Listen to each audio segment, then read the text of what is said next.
I would just like to say that I am terrified that even you, someone who's obviously educated, has given up hope completely. Like when you call upon us, you say white folk, you say black people, Jewish people. Why can't we come together? We obviously can come together. We just have to find a way to do it.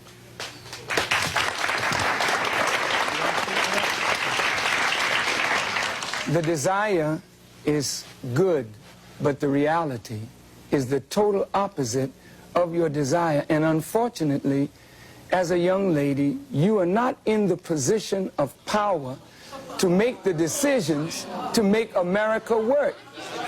May I, you know, as an audience of intelligent people, I would like to just take a moment to say to you that I really don't think you fully understand what has happened to these people that you look at as second-class or inferior citizens in this nation. Black people who were brought to this country were stripped of their names, language, culture, religion, God, and taken totally away from the history of themselves. Here are 30 million people who don't wear their own names, they wear your names. Who don't speak their own language, they speak English, which is not their language. They never were allowed their own cultural expression of Africa. Don't you realize that when you turn a people upside down and inside out, then sell them not for a day, not for a year, but for 300 years, and deny us the human right to know, to read a book, to learn, to understand. And then after 300 years of that, you allow us into the church, but by that time you've painted Jesus white, God white, the angels white, and then all these black people have been subjected to a form of white supremacy, which produces in the reverse a black inferiority.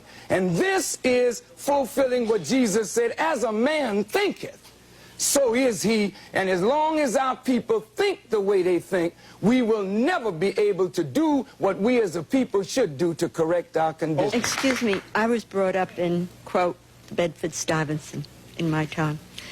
But I would like to say what scares us is I think we hear violence. May I respond? Yeah. May I respond, please? My work is directly to black people. I spend 99% of my time dealing with us to help us reform our minds and spirit that we may do for ourselves. However, when you live in a society like this, and we know that in order to effect a solution to a problem between black and white, then there's going to have to be some meaningful dialogue between black and white in order to effect a solution. The young lady said she's afraid of violence. And isn't it sad that we who have been the victims of so much violence, now whites fear violence from us? We do not have a history of killing white people. White people have a history of killing us. See? And what you fear, may I say this, sir?